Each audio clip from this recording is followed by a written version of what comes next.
더불어민주당 이재명 대표의 구속 전 피의자 신문이 하루 앞으로 다가왔습니다. 검찰은 이 대표의 백현동 개발 비리와 쌍방울 대북 송금 의혹을 수사한 검사들을 대거 투입해서 구속의 필요성을 강조할 방침입니다. 취재기자 연결해서 알아보겠습니다. 김혜린 기자. 네, 서울중앙지방검찰청입니다. 내일 영장 심사를 앞두고 검찰이 어느 때보다 긴박하게 움직이고 있죠.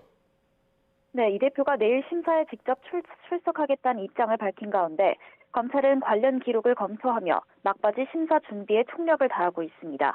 현재까지 작성한 의견서만 1,600여 쪽에 달하는 것으로 알려졌습니다. 여기에 의견서를 요약해 법정에서 보여줄 수백 장 분량의 PPT를 만드는 작업도 계속되고 있습니다. 심사 당일에는 백현동 의혹을 수사한 서울중앙지검 반부패 수사 1부 부부장 검사와 쌍방울 대북 송금 의혹을 맡은 수원지검 형사 6부 검사를 포함해 10명 내외의 검사들을 대거 투입할 방침입니다. 이 대표 측도 이에 맞서 판사 출신 김종근, 이승엽 변호사 주도로 변호인단을 꾸려 반박 자료를 준비하는 것으로 전해졌습니다. 지난 2018년 이 대표가 공직선거법 위반 혐의로 재판에 넘겨져 파기환송심에서 무죄를 선고받았을 당시 이 대표를 변호한 인물들입니다.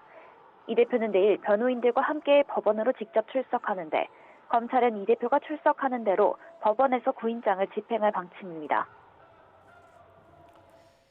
내일 법정에서 어떤 공방이 오갈 것으로 보입니까?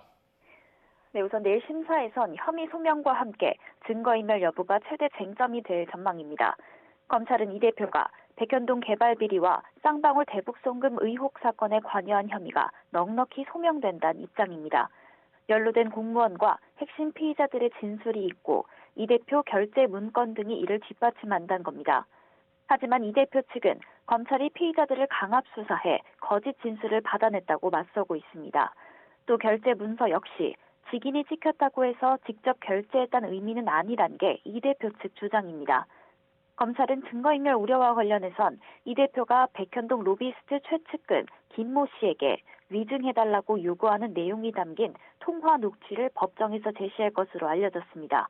또 쌍방울 대북 송금 의혹 수사와 재판 과정에서 수사 자료가 유출된 정황도 언급할 것으로 보입니다.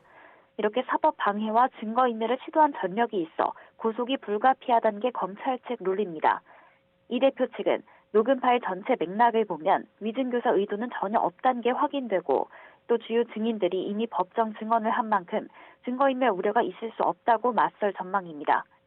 24일 동안 이어진 단식을 마친 이 대표는 법정에서 직접 구속 부당성을 호소하는 방안도 검토하는 것으로 전해졌습니다. 양측이 다툴 혐의가 방대한 만큼 서해 공무원 피격 사건 당시 10시간을 넘겼던 서훈 전 청와대 국가안보실장의 최장시간 신문 기록을 뛰어넘을 거란 관측도 나옵니다. 이 대표는 심사가 끝난 뒤 서울구치소로 이동해 영장 발부 여부를 기다리게 됐는데 모레 새벽이 돼야 결과가 나올 것으로 보입니다. 지금까지 서울중앙지검에서 전해드렸습니다.